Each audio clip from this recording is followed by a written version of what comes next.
मायावती की बहुजन समाज पार्टी के पास अब खोने के लिए बहुत ज्यादा कुछ नहीं बचा है। यही वजह है कि वो अपनी सियासत को फिर से उस दिशा में ले जाना चाहती है जहां से उन्हें कामयाबी मिला करती थी। क्योंकि आज मायावती ने जो भी बातें कही उसे इस दौर में कहने के लिए काफी हिम्मत चाहिए, क्योंकि ये सियासत का ऐसा दौर है जब कोई भी राजनीतिक दल खुद पर मुस्लिम हितैषी होने का ठप्पा नहीं लगाना चाहता। अखिलेश यादव अगर नैमिष धाम में गए तो उनकी एक कोशिश समाजवादी पार्टी पर से मुस्लिम वाला ठप्पा हटाने की भी थी। ऐसे में मायावती का खुलकर इस पर इस तरह से कहना, यानी इस पिच पर उतरना और धर्म के मुद्दे पर सियासी टक्कर लेना अहम हो जाता है।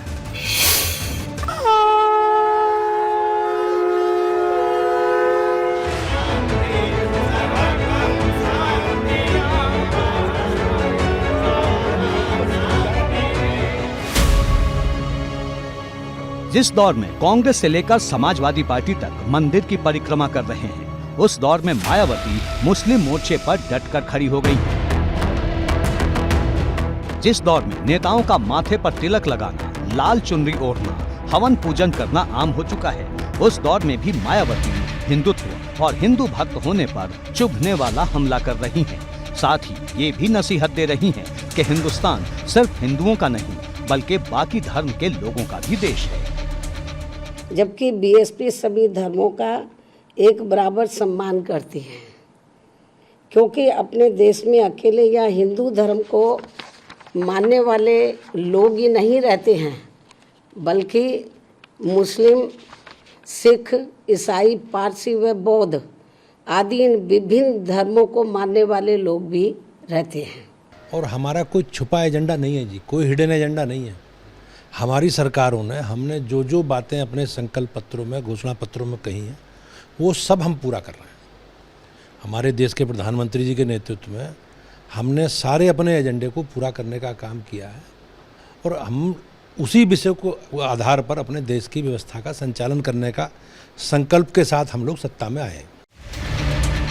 दरअसल मायावती का पूरा फोकस मुस्लिम वोट के लिहाज से देखा जा रहा है। जिस वोटर ने उन्हें 4 बार मुख्यमंत्री बनाया, एक बार फिर मायावती उस वोटर के पास लौटना चाहती हैं, क्योंकि विधानसभा चुनाव में मायावती ने सतीश चंद्र मिश्रा को आगे करके ब्राह्मण पॉलिटिक्स का दांव भी चला, जो फेल साबित हुआ। अब मायावती अपने बयानों के जरिए बताना चाहती हैं कि मुस्लिम वोटर के सहारे ही वो सपा का खेल खराब करने वाली हैं। हालांकि उनका हमला इस बार सिर्फ भाजपा और कांग्रेस पर था, लेकिन निशाने पर कहीं न कहीं सपा भी थी। इन दोनों पार्टियों को हिंदुओं की तरह ही अन्य सभी धर्मों का व उनके मानने वाले लोगों के हितों का भी बराबर ध्यान रखना चाहिए।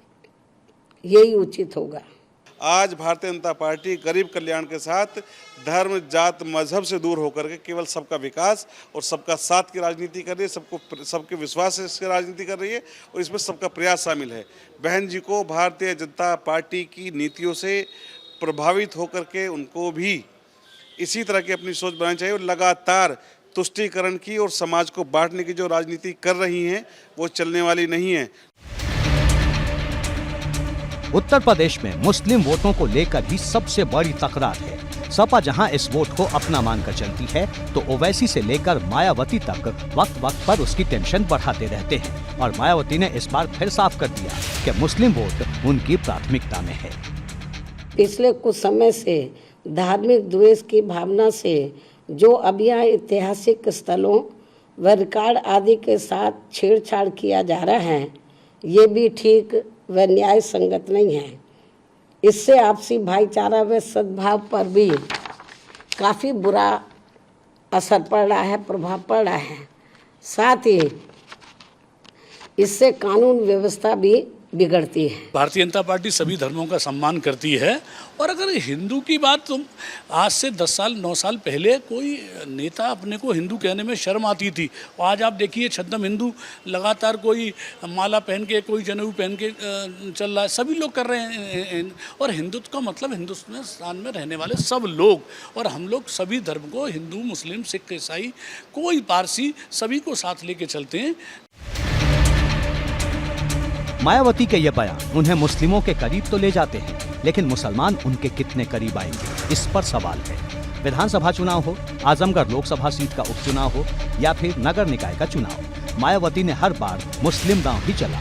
नगर निगम की 17 सीटों में से 11 पर बसपा ने मुस्लिम प्रत्याशी उतारे, लेकिन बसपा को कामयाबी कहीं नहीं मिली।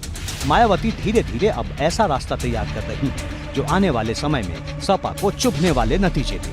उधर सपा बसपा की इस तैयारी को फिर एक बार भाजपा की बी टीम का प्लान बताकर हमला कर रही है। जिस दल का कोई भी सदस्य लोकसभा में नहीं था 2014 में, उसके 10 लोग जीत गए, हम 5 के 5 रहे। तो जो अनुभव है, जिस तरह से गठबंधन तोड़ा बसपा सुप्रीमो ने, उसका कोई औचित्य नहीं था। अगर किसी के पास कोई लॉजिक है, आधार है, तो बात समझ में आती है। जहाँ किसी के समझ में आधार ही नहीं समझ में आता हो, लॉजिक समझ में नहीं आता हो, कोई गुणदोष के आधार पर फैसला करने को तैयार नहीं, ऐसे लोगों से बात करने का कोई औचित्य नहीं है। मुझे लगता है कि सर ये भी वजह है कि ये कहा जाने लगा है कि बीजेपी की बी टीम हो गई है बीएस।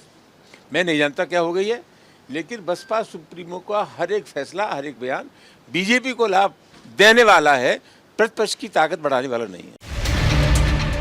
मुस्लिम वोटर कई सीटों पर ऐसी दखल रखते हैं जो किसी भी पार्टी का समीकरण बिगाड़ सकते हैं। ऐसे में जहां अखिलेश और प्रियंका सॉफ्ट हिंदुत्व के रास्ते पर हैं, तो मायावती इसके ठीक उलट मुस्लिम वोटों को रिझाने में तेजी से जुट गई है। एबीपी गंगा के लिए ब्यूरो रिपोर्ट।